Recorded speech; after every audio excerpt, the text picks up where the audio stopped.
याद रखना, सपने तुम्हारे हैं तो पूरा भी तुम ही करोगे। ना हालात तुम्हारे हिसाब से होंगे और ना ही लोग। Hello everyone, good evening. कैसे हैं आप सब और आप सबकी स्टडी कैसी चल रही है? आई होप आप सबकी स्टडी बहुत अच्छी चल रही होगी। और आज मैंने कोशिश की है अपना पूरे दिन का स्टडी रूटीन आप लोगों के साथ शेयर करने का, कि मैं पूरे दिन किस तरीके से अपनी स्टडी स्टार्ट करती हूँ और कितने घंटे पढ़ती हूँ। और ये स्टडी मैंने 9 बजे स्टार्ट की थी। 9 बजे तक मैंने अपने जो सुबह के काम होते हैं, ब्रेकफास्ट वगैरह बनाने के बाद जो भी सुबह का वर्क रहता है सबका सेम ही होता है, वो निपटाने के बाद मैंने 9 बजे अपनी जो स्टडी है वो स्टार्ट कर दी थी। और 9 से 11 2 घंटे मैंने लिटरेचर पढ़ा है। तो 2 घंटे पढ़ने के बाद ये देखिए यहाँ पर मैं पढ़ रही थी। आज मैंने शेक्सपियर जितना पढ़ा हुआ था उसे आगे कंटिन्यू किया है। और लिटरेचर में मैं सबसे पहले शेक्सपियर को ही कंप्लीट करूँगी, क्योंकि उसका जो सिलेबस है वो बहुत ही ब्रॉड है। और जैसे कि मैंने आपको बताया था कि ये बुक मैंने बाद में परचेज़ की थी, तो ये बुक मेरी पढ़ी हुई नहीं है, इसीलिए मैं इस बुक को पहले कंप्लीट कर लेना चाहती हूँ। भले ही वो लिटरेचर हो, वोकैब हो, ग्रामर हो, कुछ भी हो, मैं केवल अभी इसी बुक से पढ़ रही हूँ। मैं दूसरी बुक से कंप्लीट करूँगी। एक तो मेरी कुछ बुक यहाँ पर नहीं है, मैं गांव में आई हुई हूँ, ससुराल में हूँ। और जब मैं अपने हस्बैंड के साथ चली जाऊँगी मेरी कुछ बुक्स वहाँ पर रखी हुई हैं, तो ये बुक ओनली यहाँ पर है, इसीलिए अभी मैं इसी से कवर कर रही हूँ। तो फ्रेंड्स, 9 से 11 मेरा 2 घंटे का ये सेशन रहा है, जिसमें मैंने शेक्सपियर कंप्लीट किया है, जिसका कुछ पार्ट 2 प्ले मैंने कंप्लीट किए हैं। उसके कैरेक्टर्स, उनके सोर्सेस, उसके प्रिंटेड डेट जो भी है सब कुछ मैंने बहुत अच्छे से कवर किया है। और एक माइंड मैप कैरेक्टर्स का बनाया है, जिससे कि कैरेक्टर्स बहुत इजीली लर्न हो जाते हैं। आगे मैं शो भी करूँगी आप लोगों से कि कैसे मैं माइंड मैप बनाती हूँ कैरेक्टर्स के लिए।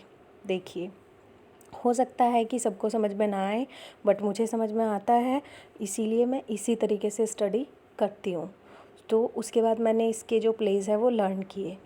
नेक्स्ट जो मेरा सेकंड सेशन है ये स्टार्ट होता है 2 बजे, क्योंकि 11 तक स्टडी ख़त्म करने के बाद मैंने फिर लंच की तैयारी की, नहाया और 1-2 जो काम थे वो निपटाए।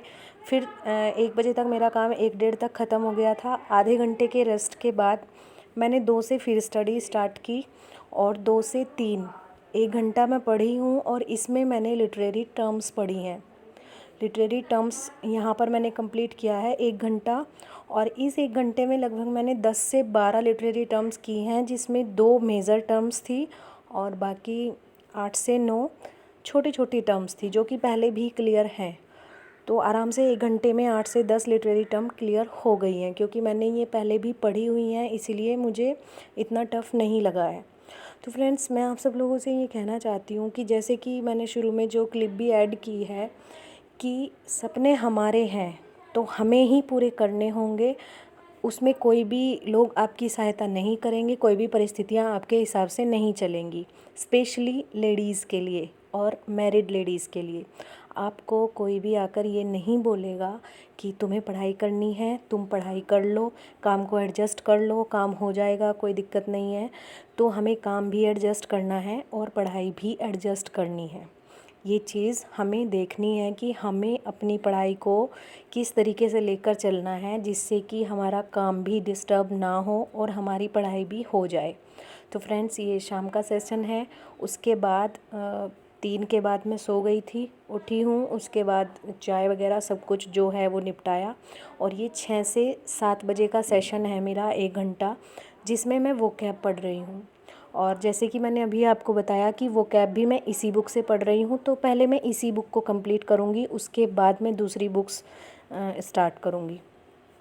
तो फ्रेंड्स, मैं आप लोगों से कह रही थी कि परिस्थितियाँ हमें अपने अकॉर्डिंग बनानी पड़ती हैं। लोग हमारा साथ दें या ना दें, हमें अपना साथ खुद देना है। क्योंकि अगर हम ही ट्राई नहीं करेंगे, हम ही प्रयास नहीं करेंगे, तो कोई भी आकर के हमसे ये नहीं बोलेगा कि तुम स्टडी कर लो, काम ज़रूरी नहीं है और स्टडी ज़रूरी है। तो फ्रेंड्स, हमें अपने काम में और स्टडी में तालमेल बैठा कर चलना है, जिससे कि हमारी स्टडी भी डिस्टर्ब ना हो और काम भी डिस्टर्ब ना हो। ठीक है फ्रेंड्स। ये था मेरा आज का पूरे दिन का रूटीन, जो कि सुबह 9 से स्टार्ट होता है और शाम को 7 बजे तक चलता है। उसके बाद मेरा नाइट रूटीन रहेगा। 7 से 9 तक मैं अपना सारा काम ख़त्म कर लूँगी जो नाइट से रिलेटेड रहता है, डिनर वगैरह प्रिपेयर करके, और बाकी सारे काम ख़त्म हो जाएंगे। उसके बाद मैं 9 से 11 पढ़ूँगी। हो सकता है थोड़ा बहुत ज़्यादा पढ़ लूँ, हो सकता है थोड़ा कम पढ़ लूँ, डिपेंड करता है कि अगर नींद जल्दी आ जाएगी तो मैं जल्दी सो जाऊँगी, क्योंकि जल्दी सो पाऊँगी तो सुबह जल्दी उठ पाऊँगी। मैं अर्ली मॉर्निंग अभी नहीं उठ पा रही हूँ, लेकिन कोशिश करूँगी कि मैं अर्ली मॉर्निंग सेशन स्टार्ट करूँ, जिससे कि आधा कुछ तो कवर हो जाए कम से कम अर्ली मॉर्निंग में, जिससे कि पूरे दिन के लिए डिस्टर्बेंस ना रहे, मन में ये ना रहे कि आज मेरी स्टडी भी नहीं हुई है। तो फ्रेंड्स, ट्राई कीजिए जितना भी समय मिले, ज़रूरी नहीं 5 से 6 घंटे, अगर आपको 3 घंटे भी मिल रहे हैं तो आप उन 3 घंटे में भी तैयारी कीजिए। अपने माइंड में ये टेंशन ना रखें कि मुझे तो 6 घंटे नहीं मिलते तो मैं 6 घंटे नहीं पढ़ पा रही हूँ। अगर आपको 3 घंटे 2 घंटे मिल रहे हैं तो आप उसी में अपनी स्टडी स्टार्ट कर दीजिए, क्योंकि कुछ ना करने से थोड़ा बहुत करना बेहतर है। ठीक है फ्रेंड्स, और आप सब अपनी स्टडी अच्छे से स्टार्ट कर दीजिए, अच्छे से अपनी स्टडी कंप्लीट कीजिए। आज का मेरा ये फुल डे स्टडी रूटीन है, और डेली स्टडी रूटीन शेयर नहीं कर पाऊँगी, आज शेयर कर रही हूँ। डेली सेम ही मेरा रूटीन रहता है, कभी कभी काम की वजह से थोड़ा बहुत ऊपर नीचे हो जाता है, सो वो एडजस्ट हो जाता है। तो देखिए फ्रेंड्स, ये मैंने आज की जो वोकैब हैं ये पढ़ी हैं अभी, और मैं आप लोगों के साथ शेयर कर रही हूँ कि मैं कैसे वोकैब वगैरह पढ़ती हूँ। सो thank you so much and best of luck for your preparation.